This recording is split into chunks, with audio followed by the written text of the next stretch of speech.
आता बातमी नीट पेपर फुटी प्रकरणातली। आरसीसी संचालक शिवराज मोटेगावकरची सध्या सीबीआय कोठडीत कसून चौकशी सुरू आहे। या पेपर फुटीच्या मागची एक इनसाइड स्टोरी एबीपी माझाच्या हाती लागली आहे। पेशाने डॉक्टर नसलेल्या मोटेगावकरला स्वतःचं मेडिकल कॉलेज सुरू करायचं होतं। मी अनेकांना डॉक्टर करतो, मात्र स्वतःचं माझं मेडिकल कॉलेज नाहीये असं मोटेगावकरने अनेकदा विद्यार्थ्यांशी बोलून दाखवले। त्यात नीट पेपर फुटीच्या रॅकेटचा तो सक्रिय सदस्यही होता।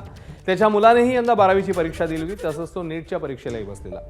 3 मे रोजी झालेल्या नीटच्या परीक्षेचे प्रश्न मोटेगावकरला 10 दिवस आधीच मिळाले होते।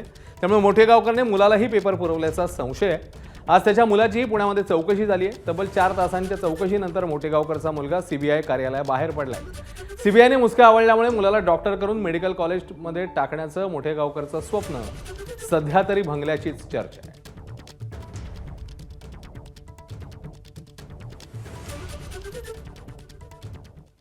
दरम्यान नीट पेपर फुटी प्रकरणातील आरोपी मनीषा मांढरेबाबत एक धक्कादायक माहिती समोर येते।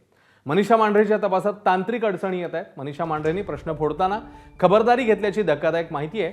25 वर्षांपेक्षा अधिक काळ एकच विषय शिकवल्यानं मनीषा मांढरेंची स्वतःची स्मरणशक्ती चांगली होती। त्यामुळे या स्मरणशक्तीचा मनीषा मांढरेने उपयोग केला। मनीषा मांढरेला सर्व प्रश्न तोंडपाठ होते, त्यामुळे मनीषा मांढरेने कोणताही पुरावा मागे सोडलेला नाहीये। मनीषा मांढरेच्या या ट्रिकने सीबीआयची टीम चक्रावून गेली आहे। त्यामुळे तिच्या विरोधात आता पुरावे शोधण्याची मोठी अडचण निर्माण झाली आहे।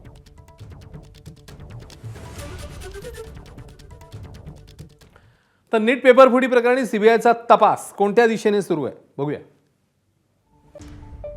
संशयास्पद आर्थिक देवाणघेवाण हे सगळे मुद्दे आता तपासाच्या अनुषंगाने फार महत्त्वाचे आहेत। कोचिंग संस्थांशी संभाव्य संपर्क, यासोबतच एनटीएच्या तज्ज्ञांच्या नियुक्तीची प्रक्रिया यावर देखील आता कसून लक्ष असेल। तपास त्या दृष्टीनेही पाहायला मिळेल। पेपर सेट करणाऱ्यांची निवड प्रक्रिया,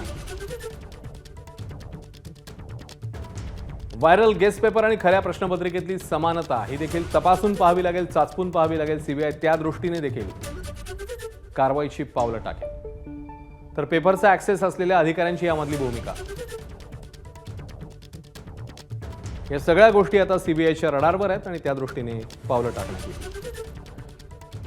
इकडे नीट पेपर फुटी प्रकरणाच्या तपासात सीबीआयने नागपुरात मोठी कारवाई केली। सीबीआयच्या दिल्लीतल्या विशेष पथकाने नागपुरातील एकूण 2 विद्यार्थिनींच्या घरांवर धाड टाकली। संबंधित दोन्ही विद्यार्थिनी नागपूरमधील एका शिकवणी वर्गाशी संबंधित आहेत असं सांगितलं जात आहे।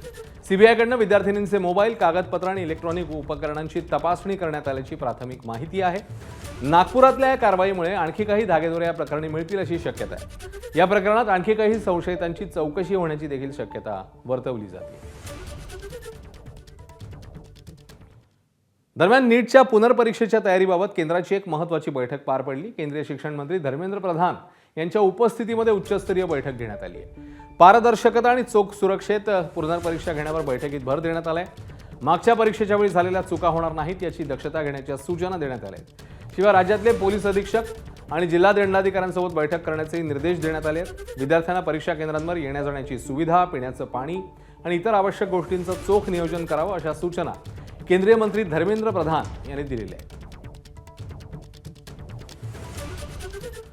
नीट पेपर फुटीनंतर काँग्रेसने आता राज्यात अभियांत्रिकीच्या प्रवेशासाठी होणाऱ्या MHT CET परीक्षेवर संशय घेतला। काँग्रेस नेते सचिन सावंत यांनी पत्रकार परिषद घेत या प्रक्रियेवरच संशय व्यक्त केलाय। 12वीत 37% मार्क असणाऱ्याला CETत 99.97% कसे असा सवाल त्यांनी उपस्थित केलाय। हे आरोप करताना सावंत यांनी काही पुरावेही सादर केले आहेत।